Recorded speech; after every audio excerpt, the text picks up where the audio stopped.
बिस्मिल्लाहिर्रहमानिर्रहीम। अस्सलामुअलैकुम। मिस नईम की जानिब से जमात दोम के सब बच्चों को खुश आमदीद। आइए बच्चों, मिलकर दुआ करते हैं कि खुदा हमारे लिए इल्म और अमल की राहों में आसानियाँ पैदा करे। आमीन। बच्चों, ये आपकी उर्दू की किताब गेंदा है जो हम जमात दोम में पढ़ेंगे।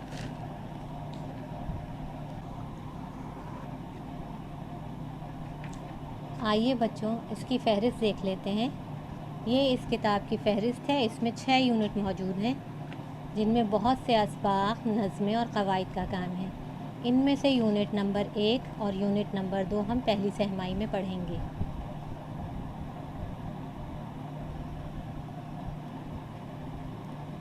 आइए अब हम अपने आज के मौजू की तरफ चलते हैं।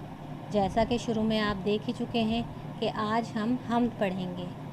बच्चों, हम्द किस नज़म को कहते हैं? हम्द ऐसी नज़म को कहते हैं जिसमें अल्लाह की तारीफ़ बयान की जाए।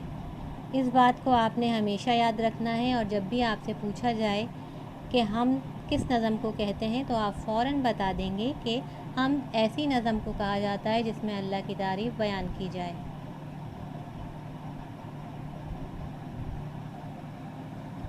ये फ़हरिस्त जो आपको नज़र आ रही है, ये इस हम्द के नए अल्फाज हैं जो अगर हम पढ़ लेंगे तो हम्द पढ़ना हमारे लिए आसान हो जाएगा। तो आइए पढ़ते हैं। हम्द का मतलब होता है अल्लाह की तारीफ़। नाजिल के मायने हैं भेजना या उतारना। बयान यानी तज़किरा या बात। बयाबान ऐसी जगह को कहते हैं जहाँ दूर दूर तक कुछ ना हो। आलिशान का मतलब होता है ऊंची शान वाले।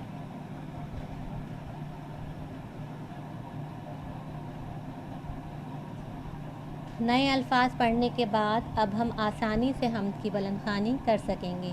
तो आइए बच्चों, मिलकर पढ़ते हैं। नाम है उसका रहमान, नाजिल किया कुरान, बनाया हर इंसान, सिखाया फिर बयान। दरिया समंदर और बयाबान और ऊंचे पहाड़ आलीशान, बिछाई उसी ने ज़मीन, उठाया ऊंचा आसमान। हो खूबियाँ क्या क्या बयान, वो है मेरा खुदा मेहरबान।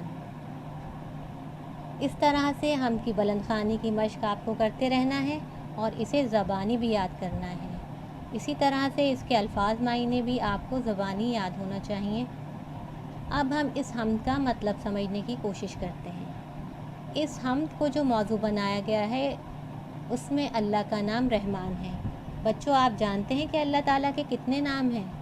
आइए मैं आपको बताती हूँ कि अल्लाह के 99 नाम हैं और उन्हीं में से उसका एक नाम है रहमान। रहमान का मतलब होता है मेहरबान। इस नज़म यानी हम्द में हमें बताया जा रहा है कि अल्लाह ताला जो बड़ा मेहरबान है, उसी ने कुरान नाजिल किया है जिसमें हमारे लिए हिदायत मौजूद है। और ये अल्लाह की मेहरबानी है कि उसने हमें इंसान बनाया और बातचीत करने की सलाहियत भी अता की, और उसी ने इंसानों के लिए दरिया, समंदर, बयाबान और पहाड़ पैदा किए हैं। चलने फिरने के लिए हमें ज़मीन और छत के तौर पर आसमान भी बनाया है। आखिर में बताया जा रहा है कि अल्लाह ताला में इतनी खूबियाँ हैं कि वो हमारे बयान करने से बाहर हैं, यानी हम जितना भी उनका बयान करना चाहें तो हमारे लिए कम है। क्यों? इसलिए कि वो बहुत मेहरबान है। इस तरह से आज हमने हम्द की बुलंदख्वानी के साथ साथ इसके नए अल्फाज सीखे, उनके मायने समझे और इस हम्द का मतलब भी जाना।